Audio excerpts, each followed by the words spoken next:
63-year-old man brutally strangles his 30-year-old girlfriend after only dating for 1 month. What's up, my urban crimers? I'm back with another crazy story for you guys tonight.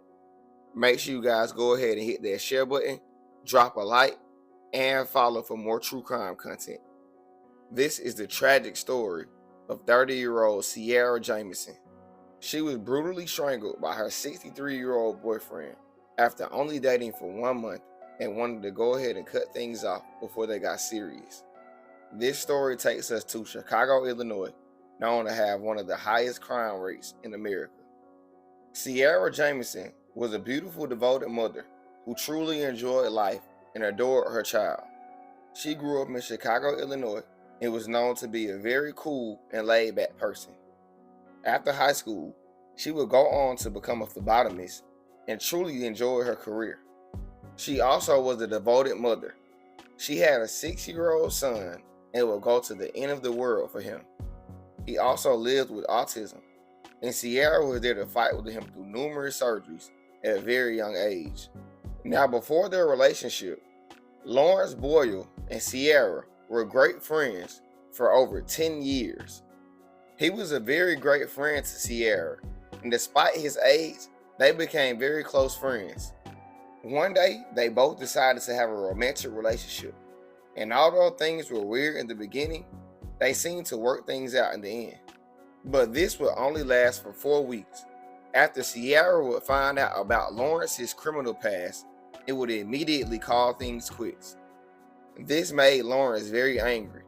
He wanted to continue the relationship with Sierra. He couldn't let her go. On the sad day of September 20th, 2023, Sierra would text her mother, stating that she was headed home and that she would park her car in a garage near her house. And little did she know what evil was lurking ahead.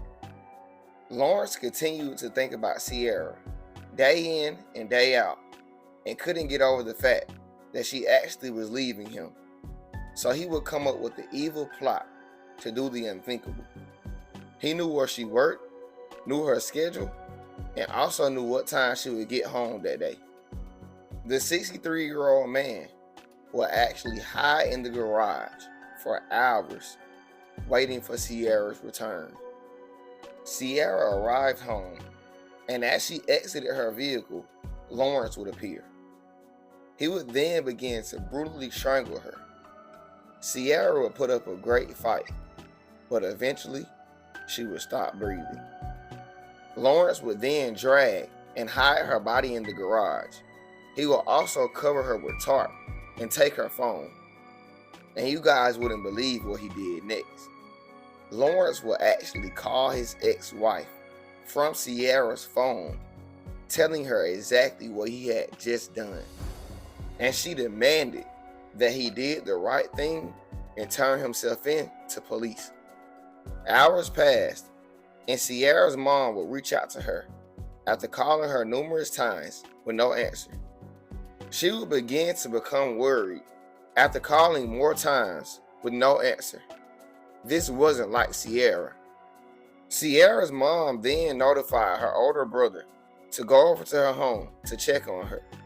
When her brother entered the alley where the garage was, he saw Lawrence closing the garage door and also saw Sierra's phone in his hand. He would then question Lawrence, who told him that he and Sierra had got into an argument and that she threw her phone at him before leaving. But Sierra's mom didn't buy that story. Something in her soul told her to go over there herself and check that same garage that Lawrence was just in. And that's when she would make the most unforgettable discovery that a parent could make. She would find her daughter, 30-year-old Sierra Jamison's cold body, laying on a filthy garage floor.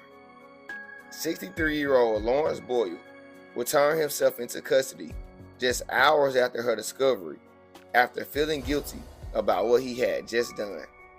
He will also confess to police that he committed the murder, the evil plot, and also all the details behind the murder. He now sits in a Chicago jail as he awaits trial for her murder. A balloon release and candlelight vigil was held for Sierra in the West Garfield Park neighborhood where she once lived. This was a terrible act of controlling jealousy and could have simply been avoided if Lawrence just accepted the fact that Sierra wanted to leave. My thoughts and prayers go out to the family of Sierra Jamison. May she rest in peace. And please, guys, share this story to bring awareness to more cases like this.